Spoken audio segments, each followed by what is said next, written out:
don't stop show. The funny don't stop. Hey, the funny don't stop show. The funny don't stop. The funny don't stop show. The funny don't stop. The funny don't stop show. The funny don't stop. Hey. My name is Halo Thomas, and you're listening to the Funny Don't Stop Show. That's my baby. That's Halo. You know how it is. She got the intro every single week. My name is Alex Thomas, and welcome to the Funny Don't Stop Show. Oh yeah, we about to go in tonight. It's about to be crazy. It's about to be lit as usual. That would be your mic right there, and I think where's my mic? this right here. Okay, we just trying to get extra organized up here. This would be my mic. You want to know what happened? We got lost in that amazing food upstairs with the rollerblades. You guys are high on roll. How's everybody so doing? good. How's everybody doing? Good. I'm gonna share your mic with you for a second. I'm doing good. First of all, I got an amazing cast of guest hosts here. To my left this week, I got Fact Man, Sed Brass in the building. What up, Sed? Everybody? What's up? What up, Sed? How you been, Sed? Oh man, great weekend, man. Great weekend? Yeah. Okay, and to my right here, I got my girl Dara. What up, Dara? How you guys? How are you, Dara? I'm doing fabulous. How are you doing? You're always doing fabulous. Yeah. You're just living a fabulous life, aren't you? You're just trying to live a fabulous life. Oh, okay. All right. And to my right, a little further down there, I got the internet sensation, funny-ass comedian, Mr. Savvy Amusing in the building. Yo, what up, y'all? The Funny Don't Stop Show back in effect. Come on, man. How you doing, Savvy? Oh, man, I'm good, man. I'm hanging in there, big homie, you know. Okay. And, of course, I guess everybody didn't know this, but you know what? We just got to let everybody know. We got a birthday boy in the building this evening. DJ Dano! Happy birthday, Dano! Happy birthday, Dano! Thank you so much. I don't know if I can hear myself. Hello? Is this working? Mic check 1, 2. Is that right? How's it feel to be 21 again? I'm just curious. No, not 21, 28. No, Yo, you're 28. 28 was a good year. He's 72. Enough. Yeah, What'd you say? He's how old now? He's 72. Let's stop. He's 72. Okay. Yeah, no, I'll go with 28, man. That was a good year, man. I had a lot going on in 28. Hey, Doc, real quick, man. Answer this for me real quick, Funny Doc. Don't Stop Show, baby. I got this person on the phone real quick. Can you talk to him real fast? So, Dano, tell us about life, man. Tell us, it's your birthday today. As a DJ, how you work this, man? I can't instruct on life. I can just tell you that you got to live every day like it's the fullest. You got to do what you want to do. You got to fulfill your dream. You know what I mean? Like, I'm blessed to be DJing 30 plus years in this game. Hey, big round of applause for 30. Thank you so much. 30 plus years. And it comes from a passionate spirit of giving the people that hire me to execute their events 125, 150%. That's why I've been successful. And you can't just do this for the money. You got to again, follow your passion. And my next passion in life, what's that? Not just droning. That's another thing I do. Oh, you a droner? He's a droner. I'm a drone pilot. Yep, certified, licensed, and certified. Wow. Oh, give it up for that. He is a certified drone pilot. Give it up for him. That sounds kinky. Thank you very much. So would your next pilot license be like Southwest or? No. I'm gonna go more united. Dirty. I'm gonna go more united and kick niggas off my stage. Are you serious? No, but I want to do. I would love to do some stand up like I did back when I was 11 and 12. Are you really 13. serious? Dude, I was doing stand up at summer camps back in the day. Dano, all these years I've known you, I never knew that you wanted to be a stand-up comedian. Dude, I'm not saying I want to be a stand-up Were you comedian. a closet? You were trapped in the closet as a comedian or what? No, but I'll give it to you this way, Alex. I've got humorous interpretation awards for doing Flip Wilson. Did you say awards? Yes. Oh, you were really in your own world. So you got a mantle full of comedy certificates. Yes. And I've been doing this shit 25 years, and I ain't never got a goddamn trophy or nothing. Yeah, but you're on your way to getting an NCAA Double Image Award. How about that? Hey, I'm very excited about it. Thank you very much. Hello. To let everybody know, my animated series, I'm super excited. So we just got nominated for an NAACP Image Award. Wait, hold on. Hey, that's dope. Not nominated. It's And I thought you answered this for me. Answer it again, please. Nominated. I did. Right now. That was a very big word for Alex. yeah. Wait, did I say the word wrong? You said Yeah, you did. Did you say laminated or laminated? Oh, okay. Laminated. Well, you know what? You know what that was? That was that Ciroc blackberry, black raspberry. In fact, a big shout out to Diddy for being our sponsor, man. You know, he keeps us lit every single week. And Love Diddy, the Jets. we drink responsibly. And Dara is our in-house, what do you call it? The person that makes drinks. Bartender. I'm a mixologist. Mixologist. She's a mixologist, and she's trying to play it off right now like that's tea, but that's Ciroc. It has my own initial on it. So Absolutely, absolutely. We're not going to say that name right now, but was that him? Is he close? Yeah, he's en route. Okay, and we get look just to let everybody know. I give shouts out to everybody. You can't have a great show without a hell of a producer, so we got to give it up for our producer, Yes, Doc, sir. in the building. Give it up for Doc, ladies and gentlemen. DOC. What up, Doc? You good? I'm straight. I'm actually have itis. You got the itis? Thanks to our sponsor that came in today, the Roll Up Lady. Oh Give it up for the my roll-up God, lady, the Roll everybody. Up. Give it up for the Roll Up Lady. The Roll Up Lady. And if you don't know who the Roll Up Lady is, we just got to let you Man. know. You need to check them out on Instagram at The Roll Up Lady. How would you describe the Roll Up Lady, Doc? I'm trying to refrain from saying this word, but nigga. Let's just say we have a couple extra chins already. We beat that. We beat Right? We that. got a couple extra Savvy, chins. how was the Roll Up Lady, Savvy? Man, it was absolutely bomb. And like I said, man, I had never had a healthy meal, a breakfast, and lunch all rolled up in one roll, man. That shit was absolutely amazing. It was. Oh, it's amazing, you guys. For the people that don't know, you just got to check them out. It's called The Roll Up Lady. They're a black-owned business, a husband and wife here in L.A. We always support black businesses. They will roll up on you for your events, birthdays, quinceañeras, bar mitzvahs. they can roll up couscous, whatever you need. They will roll it up for you. They can throw some weed in there too. If you Hey, you know what? They'll roll up on that also. You know It's what I'm not the saying? roll up for nothing. You feel me? You feel me? gotta have balance. Hey, so I gotta ask you, Sed Brass, how was Yeah, your what's week, man? Tell me how your week was. My week was cool, man. Just laid low, chilled.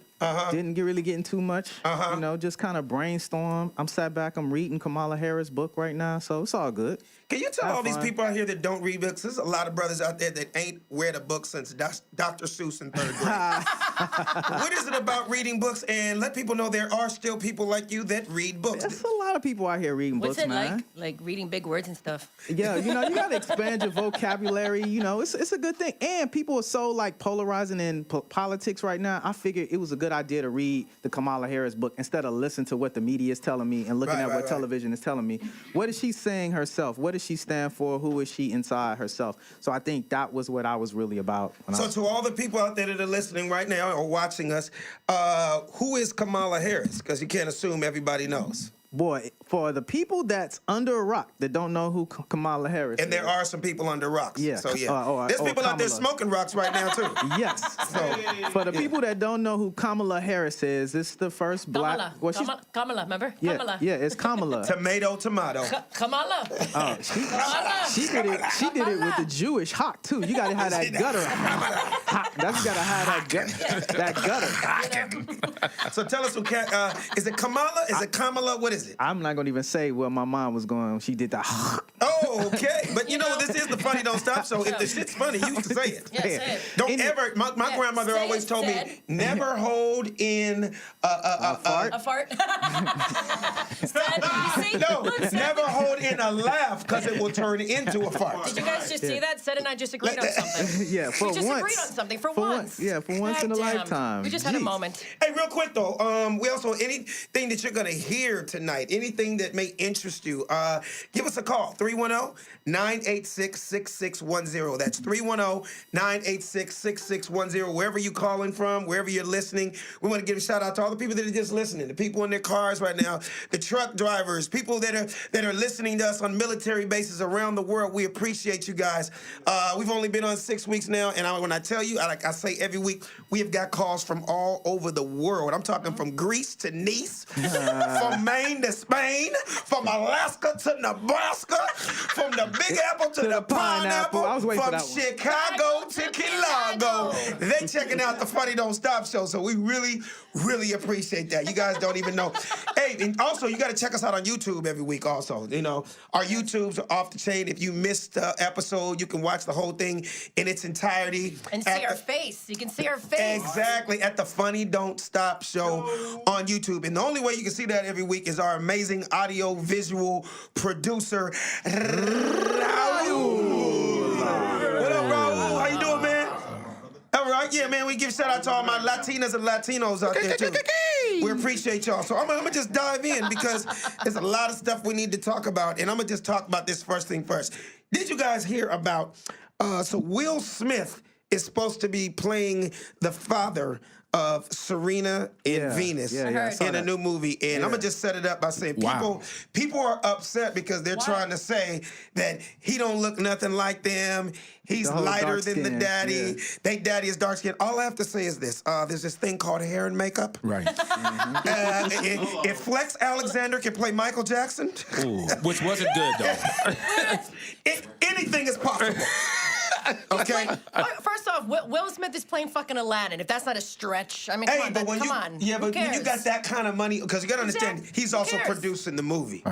So a lot of people are like, well, first of all, when you produce the movie, you can do anything. You put damn well want. Put it this way: if I put up $50 million to make, I'm playing Venus, Serena, and the daddy. Why? Because I'm the producer. Right. Yep. So what do y'all think about that? Will Smith playing the father of the Williams sisters. Dara, what would you say? I think it's dope. I don't see what the hang-up is. Why? And fill me in. Why are people having an issue about him playing the father? What is the issue about? What is it, Sed? You know, I think it's just a whole colorism we going into right now. We dealing right now with what is black. I know I do that every week. What is black? I think we're really dealing with ADOS, with people trying to understand, is Kamala Harris black? Is Cory Booker black? What actually is black and how do we define it? We got all these Africans coming in playing black character roles. So now I think it's just a lot of confusion on what it means to actually be black, what it is to mean to be a man, what it means to be a woman. A man can wear a dress. Who knows? I might be black, for God's sakes. You know what I mean? I thought you were light-skinned. I didn't really know, Dara. Because you got flavor. I mean, you like brothers. You know what I mean? You know, I mean. Is she a DeBarge? Well, Dara, you know, well, since we're on that topic, let me ask you. Did you ever even date white guys? Or was it just you always were attracted to brothers? Was it just what was it? I never honestly, really, I'm not even trying to be funny. Oh, no. You know what? I have dated a couple white guys. I stooped a couple white guys in my days. Okay. Define stooped. Stooped. Is that an East Coast word? Stooped is Smash. Jewish word. Is the Yiddish slang for sleeping with. Okay. Yeah, you know, ever since I was younger, I just always got along with everybody. I never had a specific preference and a specific type. I think just for me, I just gravitated towards whatever I connected with. And it turns out... And that was the brothers. Brothers, Latinos, Italian, Anything of color? Anything of color. And I've dated white guys, too, from tatted from their fingernails down to their toes. So, I mean, I would say more stup than dating. But, Okay. but as far as serious relationship goes, yeah, just pretty much black guys, yeah. And an Italian, So- and Puerto Rican Cuban. So is the saying true? Once you go black, you never go back. Is that any truism to that statement? Yes and no, because I think it depends on the person. Well, I'm talking about you. You're the person. But we're talking about you. No, me. Did you go back, or is it a chocolate from here on out? I've been on a chocolate diet. Is it the Hershey Highway all the way to the end, or we just want to know? A Hershey Highway. I can't say that go could back, go a couple but- different ways. It's not a permanent thing that's etched like that's it. Once I've had the black, I don't go back. But I think I really, like, honestly, for me, I'm open. But it definitely has been predominantly the black man. Okay. Okay, cool. Savvy, I got a quick question for you, man. Yo. What's your feeling on Will Smith playing the Venus and Serena's daddy in the movie? I mean, he's producing it also, so, I mean, why not? Bro, look, I got two takes on that. One take, like I said, man, when you're an actor as epic and as brilliant as Will Smith, you could play whatever you want to be. Will Smith could be one of the dinosaurs from Jurassic Park if he want to. Exactly. And you know, and I'm real big on them talking about the complexion thing. Like me, man, my daughter is very light, and most people they target complexion and say, "Oh man, that's your daughter." If you look at the features, you can see the kid looks just like me. Yeah. You know, but people they get so sucked in with complexion, man. Yeah. I get it also, Savvy, because my kids look like Raul is the father, to be honest. Yeah, they do. So I had to check my schedule and be like, wait a second, when was I out of town? Because my son and daughter look like they don't speak a lick of English. I could have sworn I came home last week, I'm like, hey, legend. He's like, ¿Cómo? Gracias, papi. What?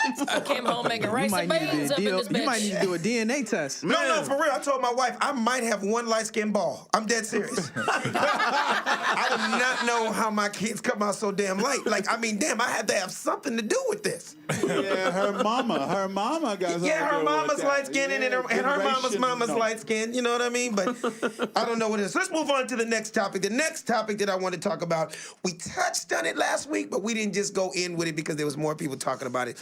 But this whole Kylie Jenner becoming the first 21-year-old self-made billionaire. Now that's the key word. Self-made. Let me just start off with Motherfucker, no, you're not. Okay, you were born in a pile of cash. Okay, you were not selling lipsticks out the trunk. Right. You were Master P. You were Master P. Yeah. You know, okay. Right. First of all, Come on, son. the Kardashian show has been on 15 years now, and she's 21. Like you were 6 years old as a star of a reality show, and your mama or your daddy or your daddy or your mom, I'm not really sure, Bruce or Caitlyn,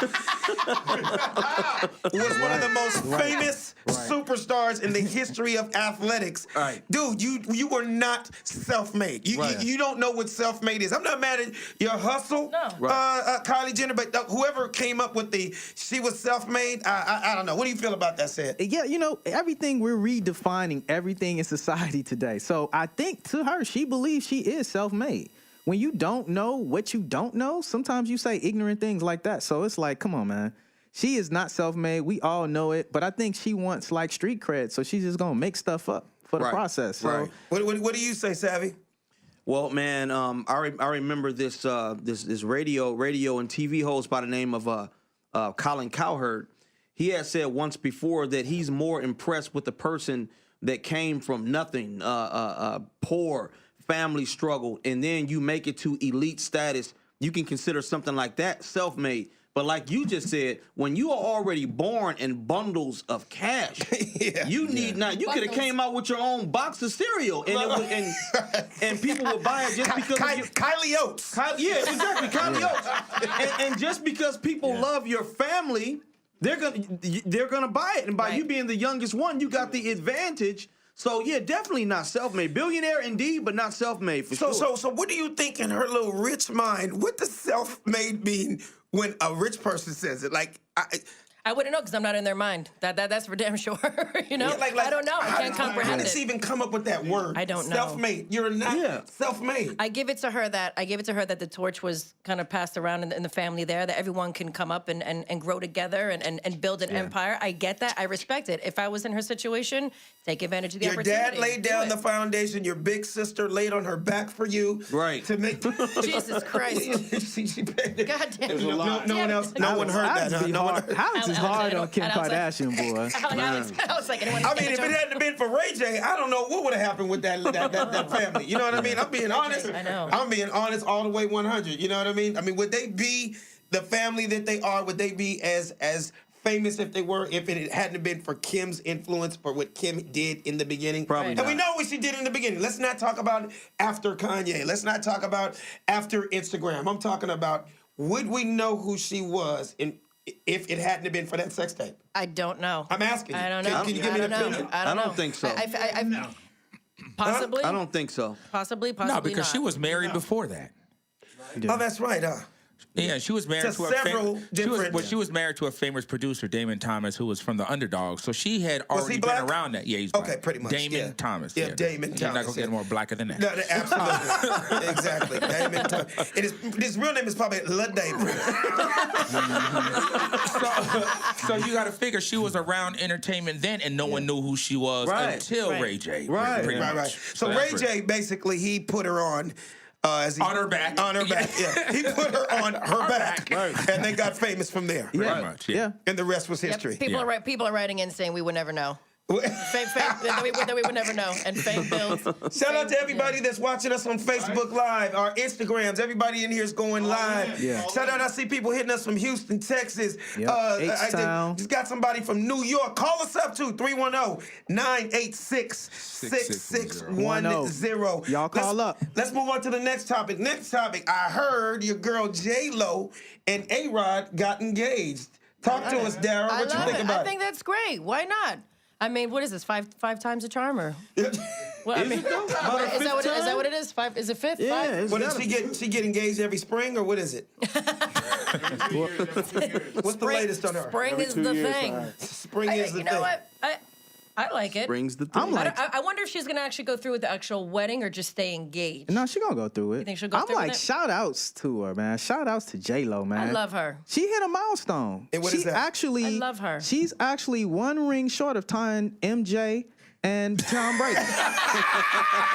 Sed Brass, ladies and gentlemen. Sed Brass. That's a milestone. That man with the jokes Sed. too. Yes. Look at Sed. Look who made The a funny don't stop show. That is hilarious. Look who made a funny today. That is hilarious. That was a good one. That was a good one. That was a good one. What do you think? Do you think they should get? What do you think? What do you think about it, Alex? Well, you know what? To each his own. I mean, it's good that she finally stopped fucking around with dancers and she got with a baseball player that's got his own 3, 4, 500 million in the bank. So you know what I mean? I think that's real. I think they're actually good for each other. They both like the balance. They both been around the block. They their both did what they families. did, and it's time to just settle on down and try that family life out. You know what I mean? I mean, I know they both done it before, but when you think about it, they've both kind of reached the top of their fields. And now it's time to just ride off in the sunset with somebody you love. You know what I mean? I love it. I love it. I love think how it's their kids odd. are blended too. I love how they blend the families together too. All their kids love each other. Yeah, that's cool. That's but I go important. back in time too. See, people forget that they were all friends. Mark Anthony Right. Yeah. and J-Lo Right. and A-Rod. Right. And so A-Rod was the quote-unquote homeboy to J-Lo. So, you know, it tells you a story. Like, you got to watch, you know, who you bring around your girl. Because you fall off. You ain't fall never- off. if somebody She fall might, in, she you fall gonna, in. your boy might be the one to come To swoop fall her in. up. Somebody falls So off, a lot of somebody people falls in. forgot about that. A lot of he's people, right. yeah. So A-Rod, he felt that gap. He saw the gap with Mark Anthony. He fell right up in there. Well, you know, Literally in that gap. Yeah. Well, you know what they say? One man's trash is another man's treasure. Yeah. You know what I mean? An old pimp told me once, he said, take the 5 baddest bitches on the planet. I'm like, okay, and just understand, there's 5 men that are sick of fucking with doting bitches. And I was like, wow, I guess he had a good point. That was the pimp talk of saying, He did. whoever though. you may think, you know what I mean? People go, ooh, Halle Berry, the baddest bitch on the planet. I love her to death. Ask David Justice about her. Right, oh, that bitch. David Justice would take Precious over that bitch. He's Terrible. done. You know what I mean? He's done. I don't care if she had 2 pussies. I'm done with her. Right. You know what I mean? That's funny. So let's get on to this next topic because we got a superstar coming in a little later. But Not Precious, though. I got 2 words for you. Ara Kelly. Oh. Where do we start? Is Aura a word? I didn't watch. Ours not a word? It's Robert. I don't know. I guess I'll just start off the conversation. everybody watch by, it? Did everyone watch it? everybody see the interview? I did. I've been so busy. I haven't even watched any television. You haven't seen any clips? I saw like 2 clips. I've been so busy this whole week. I've not Dara, watched you one haven't television. You gotta get on your job. You supposed Yeah. to be on this. I've had my mom in town this whole week. We've been busy Man, working and come running. on. We've been busy working and running. All I can say is No R. time to play. Kelly should not have done an interview because all he did was dig the hole deeper. I agree. He is not. Literally. He is not the sharpest knife in the drawer. And not the brightest bulb. Yeah, he's not all there. And all I got to say is, It looked like he's gonna be doing some serious time. Said, you want to start, brother? Because I got a lot to say, man. But it was an interesting interview. I think he actually started off pretty well, and then it kind of went rough later. But I think it's clear and evident that it's something wrong with R. Kelly. I think it's clear that he has some kind of mental disorder and some kind of mental issue. And I thought it was really odd with the 2 black girls coming on there. They have issues as well. And then it was crazy is, dude, you have a 21 and a 23-year-old coming down there and they're both your girlfriends. Yeah. What you did was you just told on yourself because we all know you started breeding them at 14. Right. And it looks crazy that you're 52 and you're fighting for your life. Like he said, man, y'all killing me, man. Y'all killing me with this shit. It didn't help when you bought Dora the Explorer and to the goddamn interview. You know what I mean? But to his defense, he met the one girl at 19. Yeah. And he met the How other you know that, Sid? No, are you really serious right now? I'm trying to Has tell he you. ever met a chick at 19? I'm trying to tell you. Nigga, never. We got enough to indict him on the facts that we know, but we can't do what ifs, They said they met at 19. And the other one said she met him at a legal age. You can't just assume. For the fact that this it was dude is still underage. fighting for his life and the word parents still keep coming up. Yeah. That's another thing that was crazy. No, one of the most craziest parts of the interview is when she asked him, because he was dodging questions left was. Yeah, he and was. right. Yeah. But when she said, have you ever dated underage women? He's like, first of all, I'm an older man. Right. That likes Christ. all the the women. women. I'm an older man that likes all the women. I'm an older man that likes all women. I saw I'm that an older clip. man that likes all The woman. women. I saw that. You I saw that? that? Was Yeah. a that's a hit Hilarious. song. That remix is hilarious. Yeah, the Dude, remix what was is crazy funny is as he's shit. still not answering questions. Right. You would think at this point in your life, when it's about to be all over, you need to answer everything. And I love Gail kept her foot on his neck. I love by him getting so upset and angry. That's kind of like the body language of a guilty person. It is. Yeah. Yeah. You know what I mean? And then he was saying shit that didn't make no damn sense. Well, if they want to go down the street and get some shoes from their uncle, I'm like, You're nigga, like, what the hell are you talking about? Did that have to do anything? Yeah. While they're Yeah. being held Yeah. hostage is Right. what we want to know. Right. Well, it's a lot of conjecture to go around with that whole situation. And like I said, one thing I can say in all of this is that Jussie Smollett started the whole process, Which was? Jesus. which is Creating stories. yeah, stories are so elaborate Yeah. that we don't know what's the truth and what's not the truth. Yeah. Without Jussie Smollett, I think we would really be trying to figure out what's a lie and what's the truth. But now that Jussie Smollett has added into the mix, now it's like people can go to elaborate schemes to lie. So It's a sickness. It's an you illness. don't know really what's the truth and not the truth. For me, I'm a little disappointed in Gail, and I'm a little disappointed. We're not talking Michael Jackson yet, but in Oprah as well, because I kind of conflate them both together. Because you got best friends and friends, Harvey Weinstein, people they associate with, that's known sexual abusers, and Where nothing. was their interview? Yeah, silence on it. And so I just don't like the optics of this whole situation where we got Bill Cosby, Jussie Smollett, we got R. Kelly, we got Michael Jackson, we got all of these African-American men being the face of the Me Too movement, and we got the police is African-American women.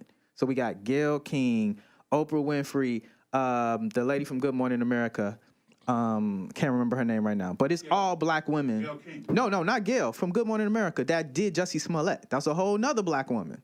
Gayle King. No, with the short hair, Robin. You're talking about Robin. Yeah. Robin. So if you Robin see the Roberts. pattern, Robin Roberts. so you see the pattern, you see black women being the moral majority police, and then you see nothing but black men trotted out. Everybody forgot about Harvey Weinstein trial was Thursday. Not a word in the media about it. Yeah. Not a word on the same exact I day. wonder if it's because this is so current and such new hype shit with R. Kelly and Michael Jackson. It's like it's almost like one new topic comes on and it brushes the other one. Yeah. A new one comes and pushes it down and pushes it down. But Harvey got a lot of heat. exactly. Everyone was talking about it at the Oscar. A couple when it happened. What is like a year ago now with the Harvey thing? Yeah. Everyone all over television on the awards. Everyone was blasting the guy, blasting. Well, him. you know what? He didn't get any slack. Everyone blasted the fuck out of him. It's kind of like a wave when you think about it.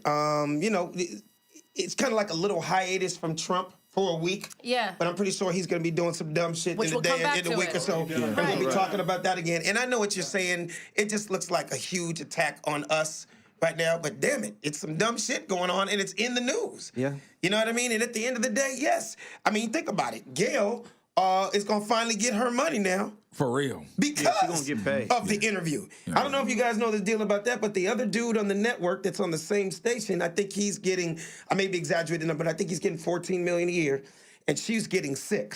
What? So she's been complaining lately, like, why is this guy getting all this money? And I'm not. So then this R. Kelly, I'm jumping to, then the R. here Kelly we go. thing came out, Yeah. right? So the entire world is talking about it, and it's trending. Right. Here we go. She talked to her best friend Oprah, and Oprah's like, girl, this is how you do it. Get your money. And basically the whole world's going to watch. That's why they tease the world with the snippets Yeah. for like an entire week, 15, 20 minutes, knowing that the whole world was going to be tuned in for 1 hour on CBS, which is so-called the biggest network in the world. Right. Yeah. So I don't know what her numbers were, but I know the entire social media world, everybody, that had to be the hottest trending topic last week. So Absolutely. whatever her numbers were, it had to be some Super Bowl-esque type numbers. It was must-see TV. So are you trying to say they trying to set us up for black women's equal pay? That's what they setting this up to be an equal pay situation, which we already see bubbling right now, which is women looking for equal pay. That's really, really what's going on with the whole. Yeah, you know, and I think she's gonna get her money, and they're not gonna be able to deny, you know, what she did for the network. She wasn't just a person that was, hey, Gail, take this segment. You're black, talk to the black guy. No. You know what I mean? think so. I Got think you. she put it together, and I think it was huge because of that. She's been around a long time. Yeah. Hey, we want people to call us up, man. We want to hear what you guys had to say about this. Yeah. 310-986-6610. 310-986-6610. The Funny Don't Stop Show. Yeah. Absolutely. And real quick, before we go there, make sure you guys check us out on our YouTube. Every week, you can just check it out. And that's the Funny Don't Stop Show. YouTube, you laugh if you missed us. And we just hanging out right now. We about to play some music. We about to turn up, and then we're going to come back. We have a special superstar guest in studio. Gonna come holler at us in a little bit. So we're going to take a break, play some music, play a couple of funny things, and we'll be back right on the Funny Don't Stop Show. Hi, my name is Alex Thomas, and there's a lot of people out there with drug and alcohol addiction. Some people are even addicted to gambling. I had one major problem before I got married: the bitches. And I was hooked and addicted. I knew it was a problem when my phone bill started looking like my grocery list: peaches, champagne, cinnamon, honey. And then I found Dr. Daniel Lazinski, and he prescribed me the Hoe Patch. I created the Hoe Patch for the committed married man who's trying to keep a happy home and keep the hose off his back. It's very simple. Whenever a hoe that's not the man's wife gets within 6 feet of his genitalia, 2 small magnetic shocks go directly into the man's nutsack, stopping any kind of an erection or any sexual thoughts. Damn!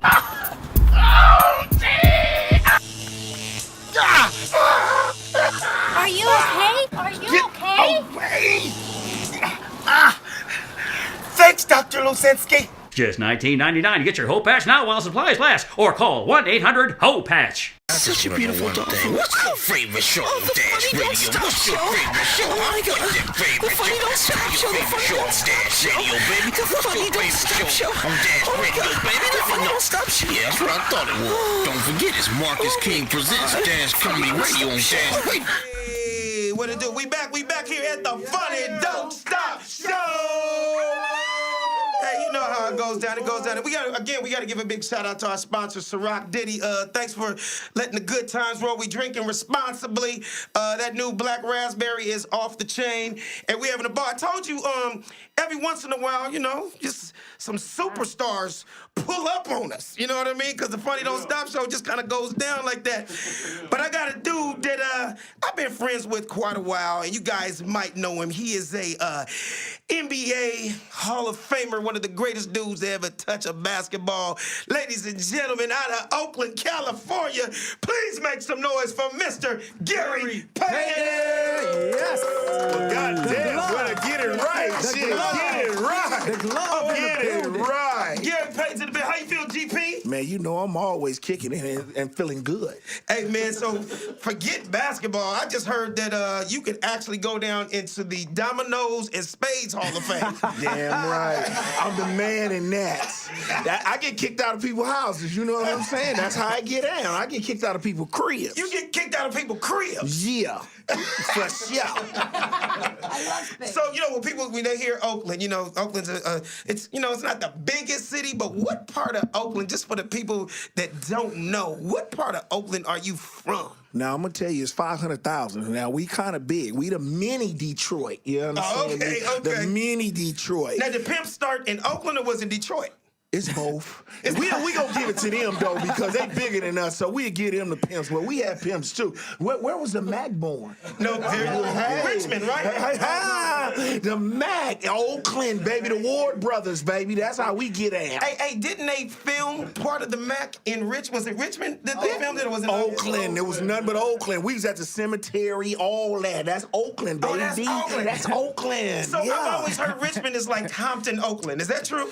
Right now they are. Yeah, right now they are. Yeah, right now. Yeah. They trying to move up on the charts of the murder rate. We don't like that. Right. You know what I'm saying? We don't want to be known for that, but that's just the way the game go. Yeah. But I was born in West Oakland. Okay. And then I grew up in North Oakland. Okay. And then I went to East Oakland. Oh, so you really hit the whole city of it. Man, I'm the whole city, man. That's what it is. And then I started hooping, and then I go around everywhere. And kicks ass. I went to every neighborhood and whooped somebody's ass. You know what I'm saying? That's what I was. Not only did you whoop some ass, you talked a whole lot of shit and owned up to it, though. Yeah, but in our neighborhoods, you got to talk shit and own up to it because they going to punk you. You know what I'm saying? Absolutely. It's going to be a bully everywhere. So I went to everybody's neighborhood, but I had to have security, too. You had security at a young age? Yeah, I had security. Pops and bro, they was security, man. And then everybody wanted to get at me, but they couldn't get at me. So I kept talking shit. Right. That's how it was. That's crazy. Wow. So I know, Savvy, you had a question for him when in regards to talking shit. Ask him that question. We were talking about it earlier. Damn, Savvy, what you gonna ask? First off, big bro, it's always a pleasure for you to be in the building. For coming out here and blessing us with your presence, man. Appreciate you. The second thing is, man, I never forget, man, when your shoes came out, the gloves, man. And I didn't grow up. My family didn't have a lot of money, and I wanted them shoes so bad. It was so bad. I used to play for a team called the Ray Dogs. Out of East Side, South The Ray Dogs. The Ray Dogs. Damn, nigga, you put two animals together. The Ray Dogs. The Ray Dogs. Bro. Damn, nigga, y'all was called the cheetah fish. Damn. The cheetah fish, nigga, damn. Okay. I wanted them gloves so bad. My boy Jerome had a pair. I used to wear his after his game. My mama used to be like, I can't buy them. Them Gary Payton shoes is $225. I can't afford no gloves. Damn, so, I made them that high? Man, you made them that high, GP. That was that high, GP. They was that high? Man, it was that high. Y'all should have tweeted me, but we didn't have tweet. We didn't have it back then. No, not back then. Not back then. How many years ago was that? That had to be what, like 95? 90, 95, 94. Yeah, 95, 94. $200-something back in the 90s? Yeah, that was up there. Wait. You don't know nothing about me, huh? I'm somebody. I'm somebody. Very expensive. Yeah. Very expensive. I'm Jewish. I don't pay retail. Sorry. Oh, I get it. I got to talk to you sometime because we want to not pay retail on nothing. Hey, real quick, we got a caller. Real quick, what is your name and where are you calling from? Yo, what's up? I'm calling from the Yay area. It's your boy Fody Fonzarelli, baby. I'm in the building. Hey, what up, E40? Yo. E40 called in and talked to Gary Payton. Yo, man, I had to call up and talk to my Weeples, man. Hey, Gary, you know E40? I know him like the back of my hand. Like the back of my hand, man. They don't call him the glove for nothing, man. I can tell you some stories about why they call GP the glove, baby. Bitch! Hey, 40, let me ask you something. Did you ever rock any gloves back in the day? Man, I had a couple of pair of gloves. What you mean, Playboy? Man, I had some of the Golden State Warrior gloves, man. And I'm gonna tell you something back in the day, man. My nigga was the first one that gave me a pair of them Seattle Supersonic gloves, man. Hey, Gary, so let me ask you something real quick, man.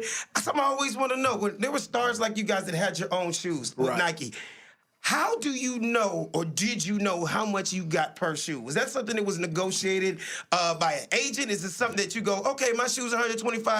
Because I heard back in the day when Jordan was at his height, when a shoe was $150, he got $11 per shoe. I never was able to ask and verify that with a real athlete. How does that go when you have a shoe? How do you get paid? Well, when your agent go in there and negotiate your contract, and then you finally get a signature shoe, that means you're there. When you get a signature shoe, that means you're the one, you're the boss. Yeah. So then you go up in there, and they usually only give you probably $1 on the shoe.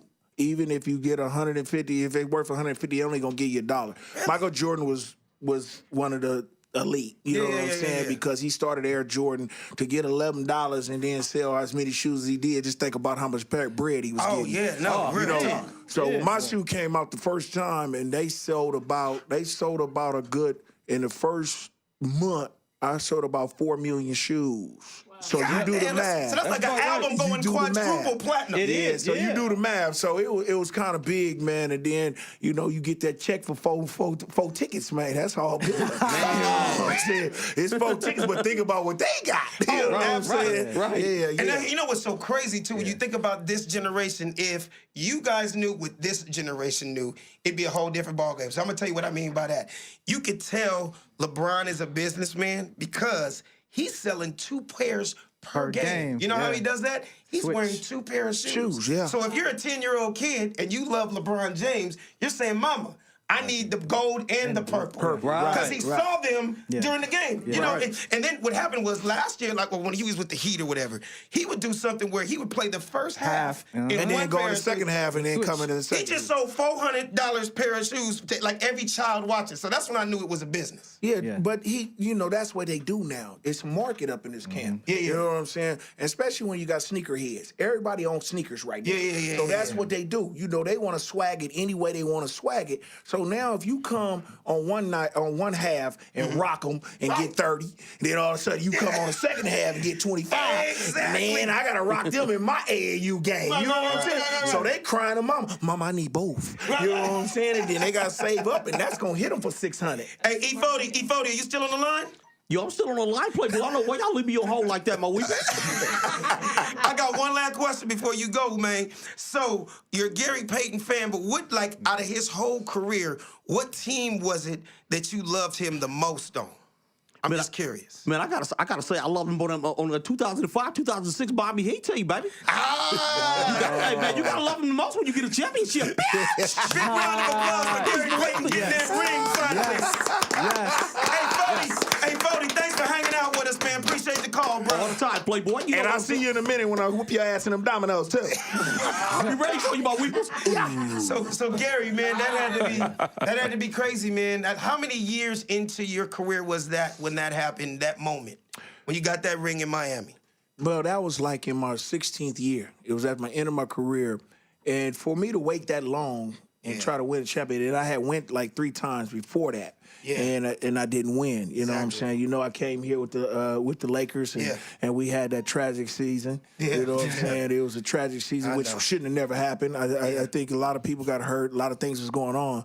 But I still thought we got there and we made it to the championship. Should have won. Right. But anytime you do win a championship, you would rather have it in your prime.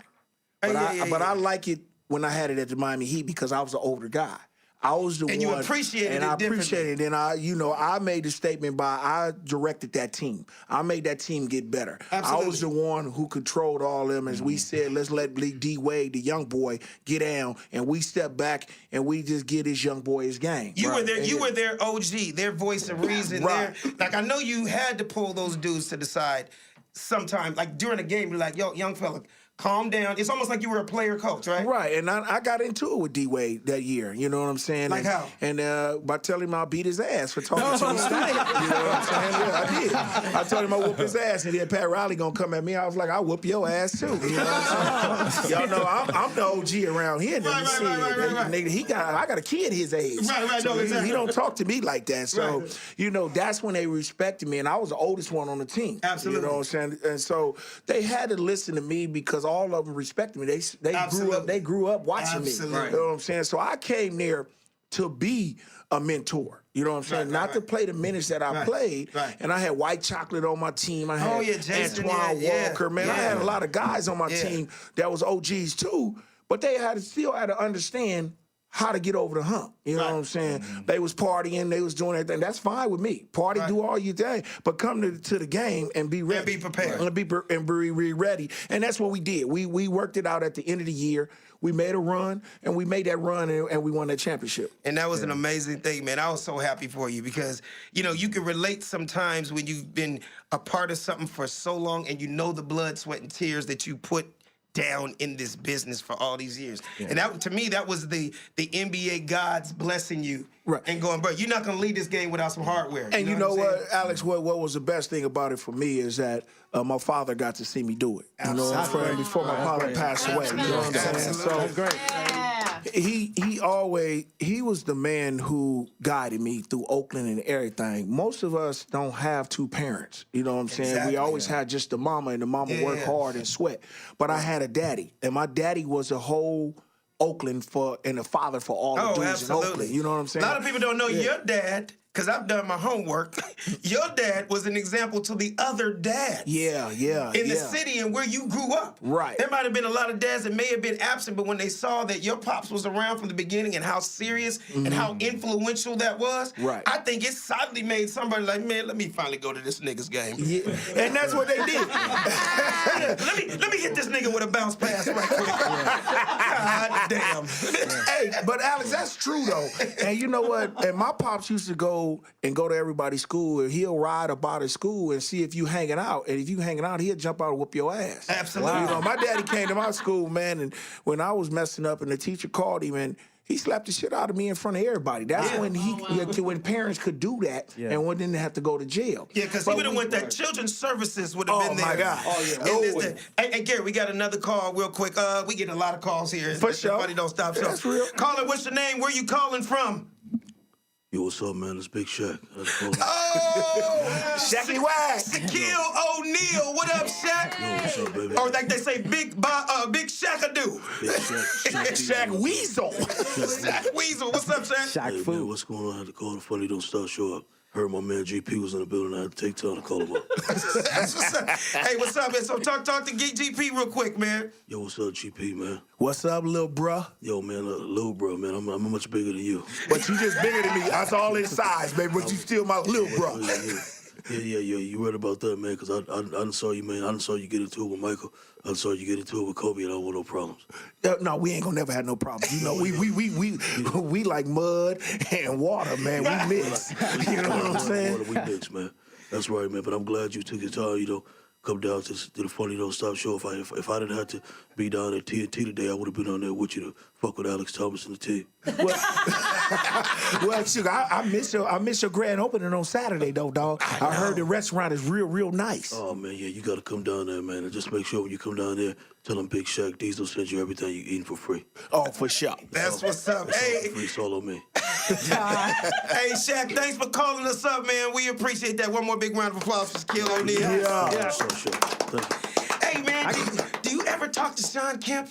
Men on a regular, you know what I'm saying? No, he was one of my just the combination. Like way before in basketball, they were talking about the big three, the big two. You know, when it was two dudes, it was just. I mean, honestly, not knocking any of your other teammates to get to where you guys got in those years, but you guys were like the bread and butter of those teams, man. Like, how's he doing? What's he been up to? Well, Alex, you saying the right thing, because I think if Sean would have stayed with me, he would have been a Hall of Famer with me. Exactly. I think, you know, a lot of things was going on, and I hate he left. He's doing well, you know what I'm saying? You guys seen him when he got fat, and then he went to get skinny, and then you hear about all the kids and stuff like that. Let me make it for sure. You only got 9 kids, you guys. It's all good. Nigga, you said only. It's only 9. You got people in here with 30. You know what I'm saying? Too. They don't believe in condoms. Well, I'm you about know to say, what I'm that's saying? one endorsement he wasn't getting, and that was Trojans. Trojans was not hitting him up at all. That's true. But he's got a son that's right now at Rainier Beach that's going to be really good in Seattle. He's going to go to Washington next year. I'm going to support him a lot, man. And that's my dude, man. My dude, I stay with him because, you know, he need guidance too. Absolutely. And nobody's perfect, even in our older age, man. People still need guidance. You Right. still need counseling. If anybody that wants to get better, I feel like you can always get better. Yes. You know what I mean? Anybody can get help, Alex. Anybody Absolutely. get help. I don't never turn down anybody. Any OG that come up to me and want to say something to me, I'm going to listen to it because he been there. I haven't. You know what I'm saying? And I'm trying to get to that level and get to that same space. And he's doing the same thing with me right now. And I'm trying to guide him to get a better businessman, to get a better person, man, to be everything. And we talk on the phone a lot, you know, and that's what I like about him. Speaking of being dads, I always appreciate brothers that are in their kids' life because I'm a brand new daddy and I'm excited about that. Yes, sir. I see it, baby. Yes, sir. Yes, sir. And I'm going to compliment you on that one. You do a good thing. You do a good job with that, man. You take them overseas. You do everything, man. You dress them right. They be clean. What? No, they do. They dress better than half the fucking people I know. Always matching. Head to toe. That shit's cute. I got him in. And he's like a big kid himself, so I got to give you props. And the reason I brought that up, because not only I see how much you've been in your kid's life, you have a son that's in the NBA now and doing this thing, so that has to be a great feeling. My son's only one, and I'm just hoping that I can follow the footsteps in cats like you guys. Like, so I'm wondering, like, how old were you when you got him into the sport? You know what I mean? Because I'm thinking, when should I get my son involved in team sports? Right away, man. Right away. What age? I'm really talking to you brother to brother right now. As soon as you know that he understands the game and understands what he wants to do. Because when they come young, they're going to want to try a lot of things. They're going to want to try soccer. They want to try baseball. But at about 10 or 11, they're going to understand what they want to do. They're going to say, okay, this is what I want to play. You know what I'm saying? But with my son, because I was in the NBA and I had him with me all the time and he was a ball boy, he was around basketball. But I didn't stop him from doing anything else. He wanted to swim. He wanted to play soccer. He wanted to do that. But then he's going to make a choice because he's going to know what he loves. So you're saying just expose them to different things and then they'll make... Because right now we started my son with dice and he's really nice. That's good. That's good. Hey, man, I ain't mad at you. Hey, if he hit a little joke, man, he good. You understand? Tell him to always bet on Lil Joe. Everybody go bet on that. You understand me? If y'all don't know what a Lil Joe is, that's a hard foe. You understand me? Yeah.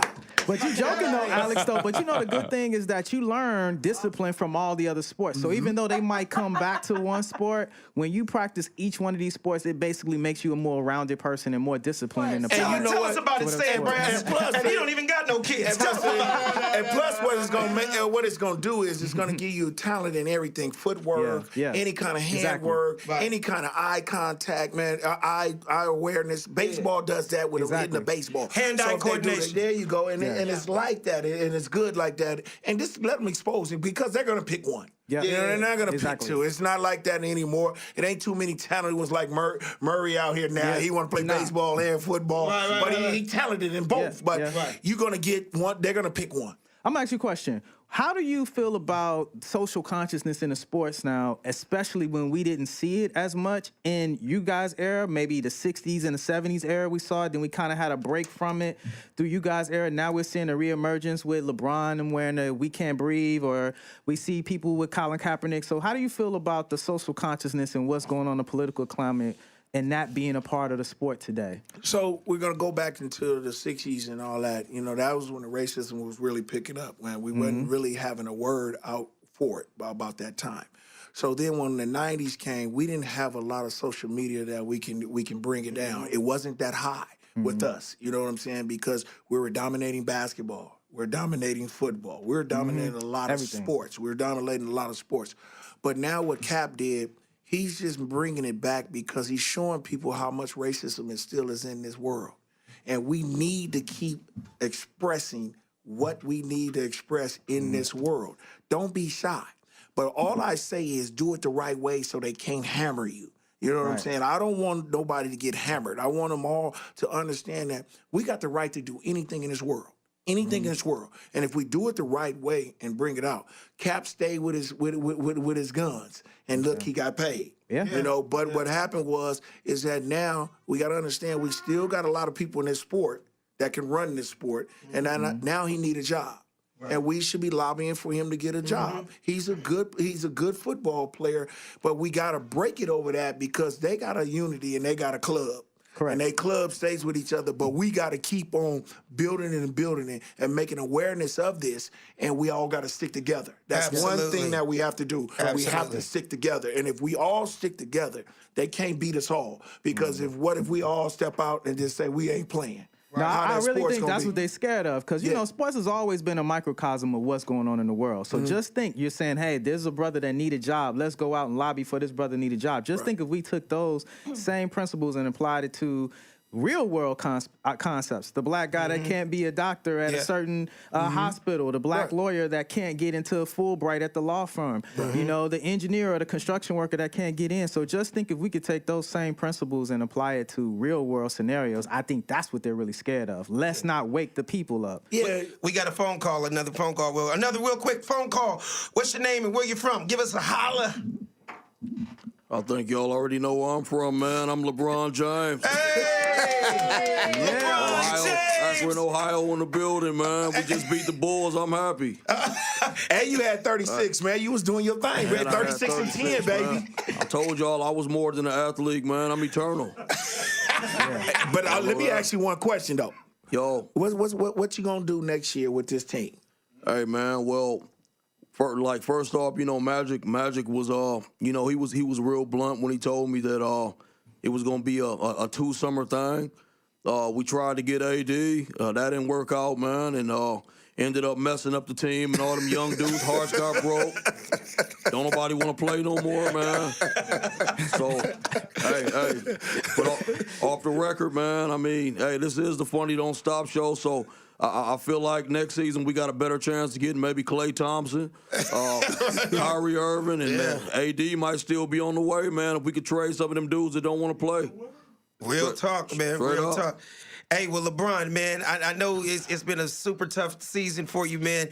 To be honest with you, I'm not even gonna lie. I think Gary Payton should come out of retirement and help y'all for 10 days. Hell no. Hey, we need you, we need a point guard. Come on, LB, because if I go down the court one time and get up in the morning, I'm gonna be slow as a motherfucker for 8 weeks. No, I ain't doing nothing. Hey, call me. I'll give you some advice. Hey, LeBron, thanks for calling the show, man. We really appreciate you. One more time, LeBron James. Yes. Funny Don't Stop. Hey, man, so I got to bring this up, dude. I know, Gary, you saw your boy Westbrook last night go off and cuss a fan out in Utah. My question to you is, probably you can also go down in the shit-talking Hall of Fame, but I got to ask you a question. Has there ever been a time in your career where you just had to fucking go off on a fan and not give a fuck and let them know how the fuck you feel? See, he was soft with it. He was like, man, I would fuck you up for real, for real. I would have been like, man, I'm gonna beat your bitch ass. Nigga, you keep on talking that shit. I don't give a fuck about these fines and nothing. I'm gonna drag your ass on this court and kill you. You know what I'm saying? But the fans have to they gotta be accountable for what they doing too. Period. You know what I'm saying? It's period. I think they feel like, hey, damn it, I spent $97,000 for these seats. Hey, well, guess what? You get your ass whooped in them seats. Yeah, and they gotta understand too, Alex, man, we human too. Yeah. You can't talk to us about anything. We should be able to talk back to them if they talk to us. He taunted him and talked about his son like he was a dog. And that's not gonna happen, man. That's gonna happen. And that's why the Utah Jazz did a great job. I'm gonna give praise to the Utah Jazz for banning him for the rest of his life from Utah. Give it up for the Utah Jazz for doing that. Real talk. And then the Utah players like Donovan Mitchell, the young boy, stepped up and said what was going on. And a lot of the people around there were looking at it. If you've seen the video, they were looking at the guy and applauding him because he was saying something back to this guy. And the guy is so disrespectful. He with his wife, and he talking that silly stuff, man. And they think that's funny. Yeah, that's they really fun. do. They think that's fun. Really do. And it's not fun, man. I mean, we're sitting here playing basketball, working hard, and you want to say disrespectful stuff. Now think about if we was on the streets and we just did that at you. Absolutely. You're gonna call the police and try to get us saying we offended you or we hit you or something, and that just doesn't work for me. And I think they got to be accountable for what they do too. Hey, I'm not even gonna lie. When I saw it, the first thing I thought about was you, GP, because I felt like during your career, you would have just taken a timeout, We just seen you run in the tunnel, nigga, and come back in your street clothes and beat his ass. You know it. With the popcorn and take his beer. It. See, I wouldn't even went in the tunnel. I would have went in the stands. They would have had to suspend me for a long period of time because he wasn't gonna talk about my kids like that, man, and get out on me like that. It ain't gonna work because you gotta drag them out. You remember when Smart? You remember Smart from Boston when he was in college and he went in the stands and busted dude in his mouth? See, that's the type of stuff that should have happened. You know what I'm saying? And then they saying Keith Smart. I mean, not Keith Smart. Marcus Smart was a bad guy. Right. Man, you take so much, man. You got feelings too, man. Don't act like we ain't human neither. We do the same shit y'all do. We bleed. We do everything like you do. Exactly. So you gotta give us respect like we gonna give you respect. You know what I never understood? I'm a sports fanatic, and I never understood why they let them fight in hockey. But a nigga can't fight in basketball. You know, in hockey, you get to fight 5-minute misconduct. Sit down for 5 minutes and think about it. And they got weapons. They actually got sticks and gloves. They got weapons. They even have weapons that they got to clear out the weapons first. No, that's the rule. They got to throw down their gloves and their sticks, and then the referees look, and then they say, okay, everything cool. Get out. And then they sit there, and they be like, okay, he hit him a little bit too much. And then all of a sudden, when he think he got him on the floor and he about to bust him, then they come in there. It's live, though. What's crazy is it's a part of the entertainment of that sport. That's live. But I feel like if it was black people playing hockey, it wouldn't be a 5-minute misconduct. We got a couple. Well, but we got a couple. There's like 2 or 3 now. But if they fight, it's not going to be a 5-minute misconduct. It's going to be a 5-year felony. Yes. They're gonna be a different thing. After the game, the police are gonna come in here. Mr. Thomas, can I speak to you for a minute? We have got a report from the other people that you're gonna have to turn around. Your parole officer was sitting in the front row. Yeah. We got another call. We got a caller coming in. Caller, what's your name? Where you calling from? Yo, what's up, man? It's Magic Johnson, man. Hey! What's up, Irv? Irvin Magic Johnson. What's up, brother? Thanks for listening to the show. We got your boy GP on. Holla at him. Yo, what's up, GP, man? Thanks for coming on down back to Hollywood, man. What's up, OG? You know I'm always here. Man, look, I had to ask a quick favor from you. What is that? Okay, look. So you know the Lakers, we tanking this season. You gonna tank it now? We gonna tank. Okay. And I remember when we had you and Karl Malone. Mm-hmm. Well, this time we want to offer you a 10-day contract to play with LeBron James. And GP, yeah, I'm gonna make it spicy for you. You gonna make it spicy for me? Look, me and Rob Pelinka, we said we gonna give you $10 million for 10 days. For sure. Ooh. I'm in. You better look at here, man. I'll be there tomorrow. You want me to come tonight? All right, GP. Because we going to need you, because no matter if you say you sore, you probably still can shoot better than Lonzo Ball. Pretty much. So, boy, you putting your man under the bus, ain't you? Hey, look, he put us under the bus when he turned out to not be the person he claimed to be when he was at UCLA. Okay. Yeah, that's true. That's true. So this is a business. These guys are not babies. Absolutely. That is true. If you got to be able to accept criticism, and his daddy got a big mouth. And so he gotta have thick skin like you, GP. Hey, listen here, man. Everybody ain't cut out to be a dog. So I like it the way you tamed his daddy. You're supposed to do that. Tame his daddy, man. You tamed his daddy, and then it was all good. Right, you know? Yeah. You are absolutely right, GP, and that's why we gotta get you back down to come play for the Lakers. I'm in, baby. All right. Hey, I'm in. Let's all sing the song. Come on. GP's on the way. Yeah, baby. On the way. GP's on the way. Hey, thanks a lot, Magic Johnson. Thanks for calling us up, brother. All right, I appreciate it. All right, go Lakers. So I gotta ask you, man. I mean, really, $10 million for 10 days? That's amazing. Would you throw some icy hot on to get back on the court? Are you kidding me? I'll throw anything, some grease or whatever the hell you want me to throw on. Grease? Yeah, for 10 million, grease me up, man. You feel me, man? Shit. I'm gonna put on all kind of tube socks and everything. You for real? Oh my God! So I got another question I wanted to ask you, man, because we were talking about this earlier, man. I know you're a big fan of hip hop. You know what I mean? That's our generation. We grew up in the golden era of hip hop. We talk about how fashion has changed over the years. Like when you was playing, niggas was damn near playing in panties. Like you were playing in booty shorts. And we could get a yeast infection. They was tight. Yeah. I mean, you were a big part of that because you see I was looking at the cover when you were a Sportsman of the Year or Oregon State. Player of the Year. Player of the Year. Of college. And you had the short shorts on. Yeah, I had and the then mini. 2 years later, hip hop came around. Your shorts got long. They down on Man, what's your feet? It's crazy how fashion comes back around because now they're kind of going back to the short shorts. Yeah, they like that. I would like to see the short shorts. I like just to put in a request. I would like to see the short shorts against a little bulge action. Yeah, I was thinking about that. I see you like a little. I see you like a little dad. You look a little dad. Listen, I'm all for a good moose knuckle. You know what I'm saying? Oh, wait, yeah. And you see a bulge, you gonna go right there, right? Hey. Good morning. Hey, good. How are you? Top of the morning. Hey, buddy. That's I'm all. Now I'm into sports. Oh my God! And you know, Alex, she look at the boys when they wear the gray sweats. Oh, of course. Yeah. What You like is it about the that, gray Dara? Tell us sweats? about that. I'm a looker. I'll be honest. Yeah. Are you a pervert? I am. What do you look for? Well, it depends. It depends how it's swinging in the pants. You can never tell because listen, pants can be very deceiving. Let's not get it twisted. You know. Well, now if it's slanging and all the way around, you know he ain't got no drawers on. So now what you thinking? What you thinking? Depends on the air coordination of the weather. Let's see. We got gotta test.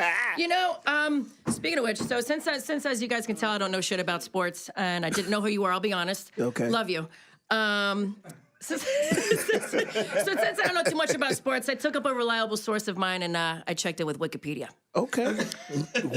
Wikipedia. So one of my questions is, it mentions that you were born July 23rd, 1968. Is that correct? That's correct. All right, good. We're on a good roll. Next question. So Wikipedia also says that you had a nickname, The Glove, and I'm curious. What that was, because I just want to know, does that mean like you're a germaphobe or are you just always wrapping it up a lot? I wrap it up a lot too, and I wrap a lot of people up. You know what I'm saying? That's so hot. Yeah. I wrap a lot of people up. That is like so hot. So fucking hot. And, you know, I for one, and it's funny because on Instagram, they call me the Glove Bandit because every time I go to like doctor's offices or anywhere where there is like free rubber gloves, I'm always known for stealing rubber gloves. And now I actually have like a movement this past 2 years where people steal shit and they send me videos of them stealing gloves. I don't know. So I well, steal some more. It's you know, it's a movement I started called #GloveLife. Okay. And Thug Life, you know what I'm saying? So I actually signed a pair for you. Thank you. Okay. And I put the Glove Bandit. Ooh, and I'm gonna frame this. Will you frame it? Okay. You will? Yeah. That's so cool. Yeah, okay. Don't tear it now. I won't tear it. Leave that. Don't tear it. How did you get the nickname The Glove? Because I have to know. Like, it's not a germaphobe. I'm gonna tell you what happened. It was in 1993. Because I see you have big hands. And then you don't know this guy. His name was Kevin Johnson. You're right. He was a premier. He was a premier point guard. He was the number one point guard during that time. Phoenix Suns that year, right? Yeah, and we played him in the Western Conference Championship. He had averaged 27 that year, and I took on that series and I held him to 13. And my cousin, after a game we beat him, my cousin called me in the hotel and he was like, "Glove, what's up?" I was like, "Motherfucker, I don't know who you talking to, nigga. My name ain't Glove," and hung the phone up. And so he called me back. He was like, "Cuz, this your cousin, man." I was like, "What's up, man? Why you calling me the Glove?" He said, "Man, because you had Kevin Johnson in your hand like a ball in a baseball mitt, and you covered his ass up, and he couldn't move." That's hot. And it went from there, man. And it took off from there, though. That's you hot. know what I'm saying? That's The Glove.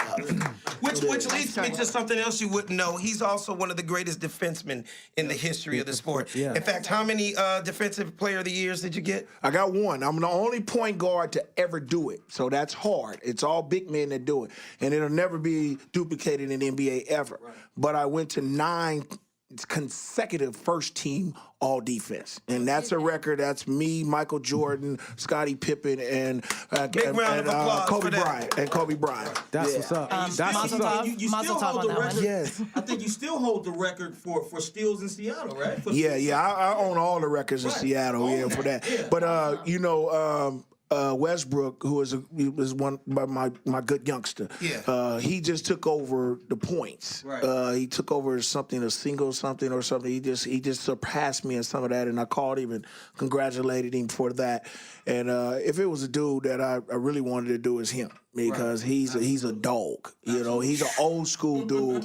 You see what I'm saying? He ain't going to talk about, man, let me team up with this thing, team up with that dude. team up with What that is your dude. feeling on that now? This whole super team situation, like, you know, I always like to say, your generation, you were never, if you can't beat them, join them. Man, that's suck L's. Thank you. That's suck L's. You weren't. Larry Bird wasn't gonna beat you, and you were gonna go. You know what? I think I'm gonna be a Celtic next year. Let me tell you something, Alex. Michael Jordan beat us in '96, and I was becoming a free agent.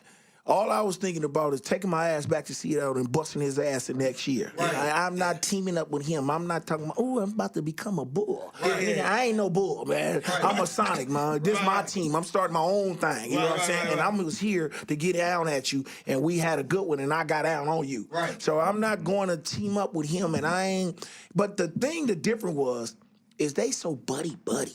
They on banana boats together and shit like that.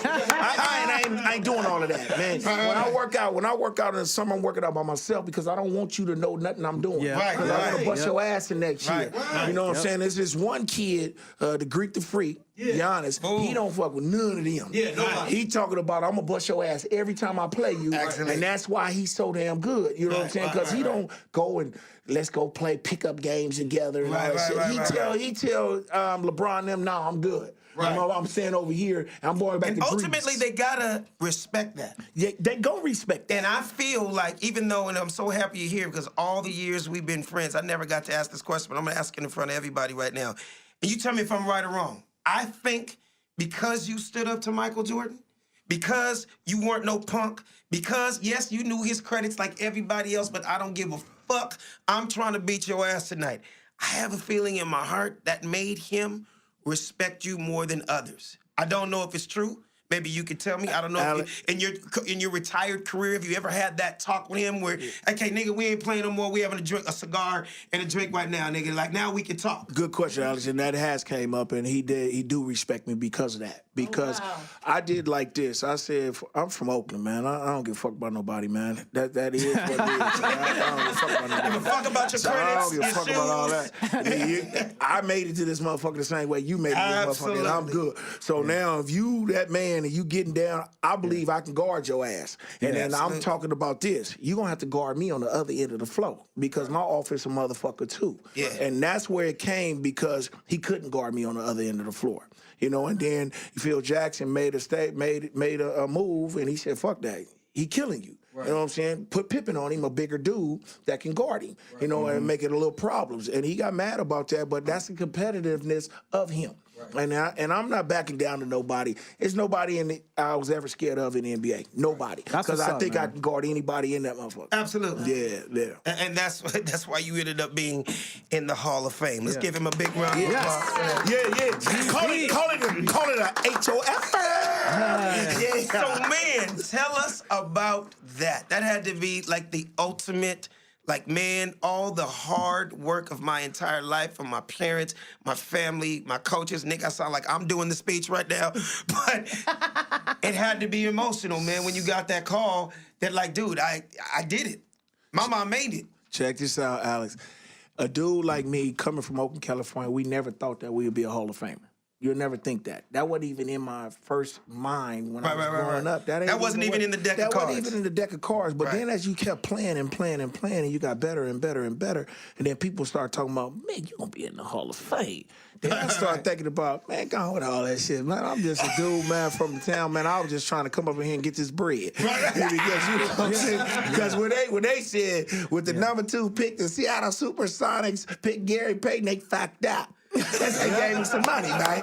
They gave me some bread, man. So that's all I was thinking about. But then as it started to become a reality, and I started playing, and I started getting better and better and better, and couldn't nobody get down with me. I started thinking about, let me make this a thing that's gonna be for Oakland, California. Something that we're gonna put Oakland, California on the map. And then I had a little youngster now, and Jason Kidd, who made it too. So you know what I'm saying? So we put Oakland back on the map, and that's what we gonna keep doing, man. We gonna keep people back. And people really don't understand Oakland, man. We done had a lot of great basketball, football, baseball. Everybody come out, man. We got a book out where they tell you about all of everybody that came out of it. You know, what's Bill the name Russell. of that? Because I'm a reader. I'm gonna get it for you because B. Shaw, Brian Shaw, who's from there too, from the town. Coach, you know, big shout out Brian Shaw. Yeah, so he tell us all about this stuff and keep us our history about ourselves. You know what I'm saying? Everybody don't know Paul Silas went to Oakland. He went to McClymonds. Bill Russell went to Oakland from McClymonds. See, people don't know that. We gonna even put Tom Hanks in there. He went to Skyline at my school and talked at my graduation. So we got a lot of people that come out of here. We got Marcus King from Oakland, USA.